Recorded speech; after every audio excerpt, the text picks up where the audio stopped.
These Violent Delights by Chloe Gong. Prologue. In glittering Shanghai, a monster awakens. Its eyes snap open in the belly of the Huangpu River, jaws unhinging at once to taste the foul blood seeping into the waters. Lines of red slither through the ancient city's modern streets, lines that drew webs in the cobblestones like network of veins, and drip by drip these veins surge into the waters, pouring the city's life essence into the mouth of another. As the night grows dark, the monster pushes itself up, eventually emerging from the waves with the leisure of a forgotten god. When it turns its head up, all that can be seen is the low-hanging, plump moon. It breathes in, it sinks closer. Its first breath transforms into a cold breeze, hurtling into the streets and brushing the ankles of those unfortunate enough to be stumbling home during the devil's hour.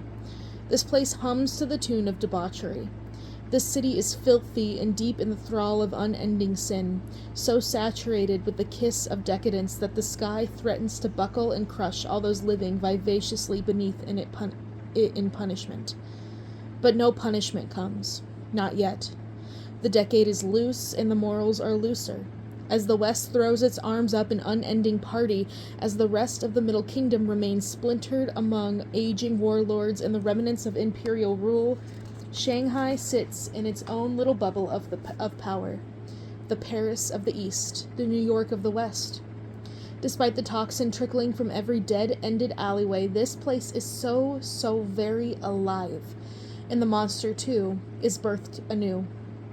Unknowingly, the people of this divided city carry on. Two men stumble out from their favorite brothel's open doors, their laughter piercing and loud. The silence of the late hour stands in sudden contrast to the roaring activity they have emerged from, and their ears struggle to adjust, ringing loudly with the transition. One is short and stout, as if he could lie on the ground and begin rolling down the sidewalk in the manner of a marble. The other is tall and gawky, his limbs drawn in right angles. With their arms swung around each other's shoulders, they stumble toward the waterfront, toward the river that runs in from the sea, where merchants arrive with commodities, day in, day out. The two men are familiar with these ports, after all. When they're not frequently frequenting jazz clubs or downing the newest shipments of wine from some foreign country, they run messages here, guard merchants here, haul stock back and forth here, all for the Scarlet Gang. They know this boardwalk like the back of their hands, even when it is pleasantly quiet of the unusual 1,000 different languages hollered under 1,000 different flags. At this hour there is only the muffled music from nearby bars and the large shop banners overhead ruffling with every gust of wind, and the 5 white flowers talking animately in Russian. It is the fault of the 2 scarlet men for not hearing the racket sooner, but their brains are clogged with alcohol and their senses are buzzing pleasantly. By the time the white flowers are in sight, by the time the men see their rivals standing around one of the ports, passing a bottle, shoving shoulders with uproarious laughter, neither party can back away without losing face.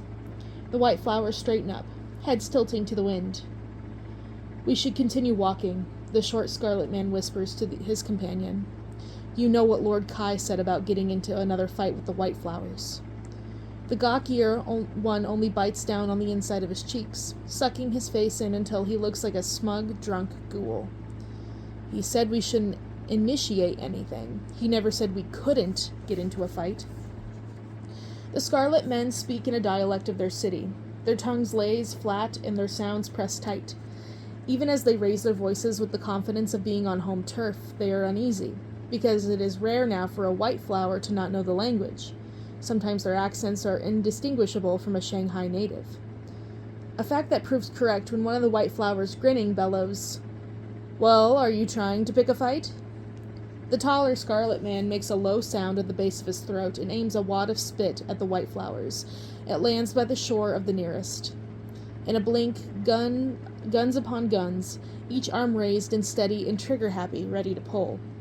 This is a scene that no soul bats an eye toward any longer.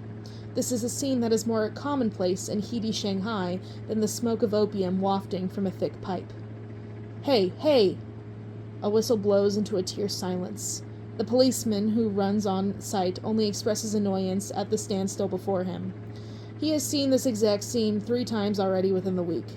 He has forced rivals into jail cells and called for cleanup when the members left one another dead and pierced with bullets instead. Weary with the day, all he wants to do is go home, soak his feet in hot water, and eat the meal his wife would have left cold on the table.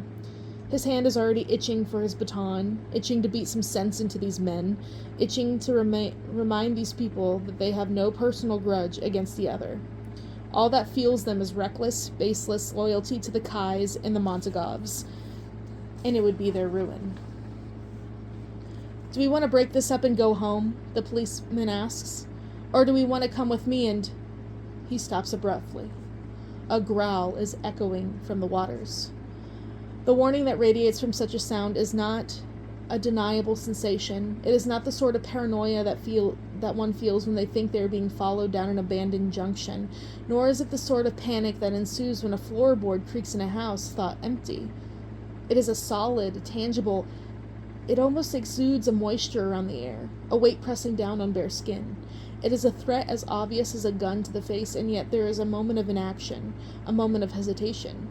The short and stout scarlet man wavers first, his eyes darting to the edge of the boardwalk.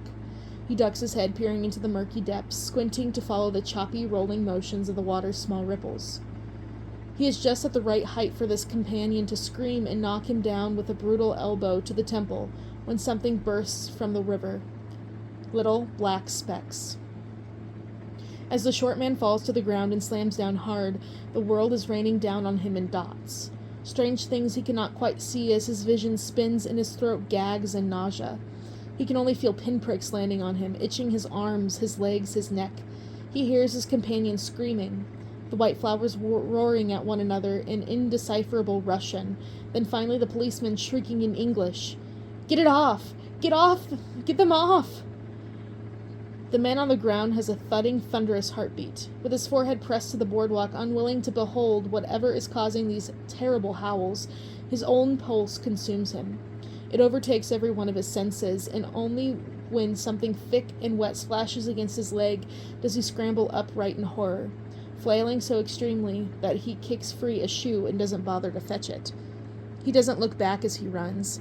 He scrubs himself free of the debris that has rained down on him, hiccuping in his desperation to breathe in, breathe in, breathe in.